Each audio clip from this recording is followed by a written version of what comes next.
Parfait. J'ai moins compris au démarrage. Si j'ai bien compris, on passe c'est important dans la façon de faire. On passe disons aujourd'hui 89 agences, ils veulent en créer 26, donc c'est quand même un tiers. 90 on en crée 30, mais c'est énorme à 4 ans. Ce que j'ai pas très bien compris, la logique là, c'est bien de créer des agences à partir, pas from scratch, mais en se répartissant ou pas les clients existants. On part from scratch complètement. D'accord, c'est bien ça, c'est bien ex nihilo. Ex nihilo complètement. Complète. D'accord. Ce qui simplifie pas la tâche par rapport à. D'accord. C'est bien ça que j'avais en. D'accord, donc c'est bien. Cette recommandation a été refusée. Ex nihilo complètement, avec une problématique de zéro un portefeuille de 0 client à l'ouverture. au départ. Alors, du coup, c'est pas plutôt de me rappeler. Bien sûr. On l'a pas reçu. C'est ça l'objectif vraiment de leur système. Donc c'est pour ça que sans dégrader, on ne même pas. Voilà, donc on part from scratch. Ouais. On a fait une recommandation qui était celle effectivement d'équilibrer les portefeuilles. Elle a été déclinée. Oui, non, mais c'est l'originalité avec tous les problèmes de ressources humaines derrière. Et l'autre problématique que l'on a, c'est que toutes les localisations des nouveaux points de vente sont d'ores et déjà choisies et établies. C'est-à-dire que le géomarketing a déjà fait son œuvre. Ils ont clairement identifié les places où ils voulaient s'implanter. Donc il n'y a même pas de notion, effectivement, aussi de possibilité pour nous d'orienter les choses pour un peu faciliter ce développement et éviter que ce coefficient se dégrade. Du coup, moi, j'ai pas fait, par exemple, 22 semaines de prospection, mais ils ont 54 semaines, oui. Ils font donc 22 semaines de prospection. Ils sont en rendez-vous à l'intérieur de l'agence, ils ne sont pas dehors. C'est bien là. À l'intérieur de l'agence, ils démarrent from scratch. Aujourd'hui, c'est un constat. Quand on ouvre une agence, on est à 3 dans l'agence, et à 3 dans l'agence, on arrive à sortir 22 semaines. D'accord, mais là, on dit qu'on peut sortir 22 semaines à 2, mais de toute façon, s'ils n'ont pas de clients, ils peuvent sortir 54 semaines. Ah oui, on ne comprend pas là, c'est clair. Non. Il y en a deux qui restent là pour ouvrir l'agence. Oui, non, c'est pas suffisant, justement. Ah oui, Ils ne peuvent pas. Donc, entre. Voilà, je veux dire, ce que je veux dire, c'est que on va pas, là, c'est peut-être bien à chaque fois de remettre en parallèle cette préconisation avec la spécificité qui est de ne pas avoir de clients. Parce que une activité relais, par exemple, ça peut être une bonne idée. Enfin, voilà, il y a quand même un contexte très particulier qui se met en place. D'accord. On insiste sur le. Catherine. L'environnement concurrentiel de la BPM.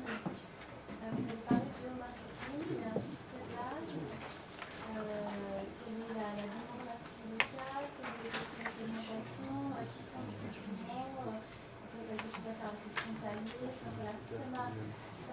Excellente observation. Elles ont toutes été refusées par la Banque populaire du Nord. Parce qu'on a proposé notre frontalière à la Belgique. Non, mais tout le développement international. L'articulation de la stratégie de la BPM, en fait, on a l'impression par moment. Ils sont cloisonnés sur un secteur extrêmement concurrentiel. Il suffit simplement de revenir quelques années en arrière. C'était un bassin de population extrêmement riche, où la plupart des banques se sont implantées, et je dirais même de manière massive. Et bien évidemment, ces régions ont décliné depuis une vingtaine d'années. Les banques sont restées sur place. Il y a eu un appauvrissement des indicateurs de richesse de la population nord-française. Les banques aujourd'hui se retrouvent face à une population avec des pouvoirs d'achat réduits, un fort taux de chômage, et puis, je dirais, une absence de potentiel d'évolution en termes de rentabilité marginale par client. Lorsqu'on va au fond du problème, on peut se poser des questions sur un point de vue macroéconomique, stratégique, que Xavier serait là, très certainement, il appuierait nos propos. Voilà, on peut se poser des questions aujourd'hui, est-ce que c'est judicieux de poursuivre un développement de maillage dans une région qui est sinistrée, avec des indicateurs de richesse amoindris, des taux de chômage très élevés, qui sont dans le haut de fourchette des indicateurs de chômage nationaux, là où la concurrence est quasi pure et parfaite. Donc, à toutes les idées que nous avons eues pour développer les réseaux, mais non pas traditionnels, mais numériques, bon, il est clair que la Banque Populaire du Nord tente, dans la mesure du possible, de se développer là-dessus. Mais on leur a clairement suggéré, par exemple, l'ouverture d'une e-agence, où là, tout simplement, la BPN s'extrait du périmètre dans lequel il s'occupe, puisque l'ouverture d'une agence, donc, vous pouvez respecter sur toute la France ailleurs. Les développements internationaux, c'est très compliqué, parce que, bon, il faut un aval, il faut du moins être en accord avec la stratégie des BCE. Le marché belge, pour avoir posé quelques questions, semble encore plus concurrentiel que le marché français. Et donc, s'y implanter, sauf à s'appeler BNP qui lance une OPA sur Fortis, c'est très compliqué. Néanmoins, il y a des produits, à mon sens, qui pourraient être développés pour capter du business sur un flux transfrontalier ou un flux touristique.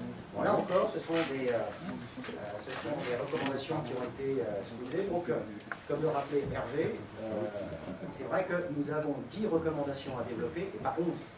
Et même si on estime que certaines d'entre elles nous paraissent quelque peu obsolètes, du moins, on aurait pu en sélectionner d'autres, voilà, un peu moins prioritaires. Bon, voilà, c'est les instructions. Donc, ce qui est important de souligner néanmoins, c'est qu'il y a un certain nombre de points qu'on a évoqués à travers tous les échanges qu'on a eus pendant la construction des PAI, qui ont fait avancer la réflexion de la Banque Populaire du Nord, et ces sujets-là, ils les ont déjà mis en œuvre. Donc, on est sur une matière qui, au sein sur le projet collectif, c'est une matière très vivante, parce qu'on est parti en janvier, la commande, l'entreprise elle vit, et ils ont revu leur plan de déploiement. Je rebondis sur ce que tu dis parce que c'est important que vous le sachiez. La Banque Populaire du Nord, depuis le lancement des PAI, s'est inspirée d'un certain nombre de recommandations. Je ne sais pas si c'était celle à Nicolas, je crois, il me semble. Ils les ont mis en place. Alors bien évidemment, on n'a pas touché de royalties. La négociation ne fait que débuter. Mais ils ont débuté la mise en place d'un certain nombre de process, d'idées, qui ne seront pas développées dans le projet collectif. Parce que tout simplement, elles ont été enclenchées, approuvées par la Banque Populaire du Nord. Donc c'est vrai que nous sommes très imbriqués dans la stratégie au quotidien de l'entreprise qui l'amène à l'heure actuelle. Ce qui rend le sujet beaucoup plus palpitant. Alors, notre crainte, c'est Daniel qui le disait, c'est qu'on n'aura pas le temps, malheureusement, de voir quelles seront les contraintes, les recommandations qui seront appliquées et mesurer. doubler. C'est passionnant. Pour doubler. Pour ne pas déraper sur le délai, 2-3 commentaires. Catherine a complètement raison. Le mémoire final et la soutenance finale va devoir rendre compte de l'ensemble du processus.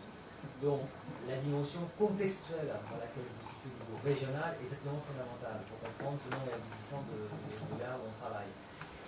Des idées qui auraient été présentées mais non reçues, il faudra nous en rendre compte, parce qu'il faut nous dire, voilà, des idées qui ont été mises en œuvre déjà au cours du premier semestre 2011, etc. Bon, donc donnez-nous l'image complète, comment ça fait. Deuxième chose, faites attention au temps. Vous êtes le premier groupe qui dérape au niveau du temps, vous n'avez pas respecté les 20 minutes, d'accord. Et vous avez aussi une question, de balancing entre les personnes. Vous avez été moins fluide, collectivement parlant. Vous avez des profils assez différents. D'ailleurs, votre tuteur en fait état dans son mémo. Donc c'est très bien, c'est riche d'être différent. Après, il faut qu'au niveau de la présentation, qui est donc périmétrée dans le temps, vous puissiez jouer collectif un peu plus. Voilà, ça c'est parce que et l'expression du retard, à mon avis, est en partie liée à ça. Pas seulement à la richesse du sujet, mais aussi à la manière de gérer le temps. Est-ce qu'il y a d'autres? Parfait. Merci beaucoup.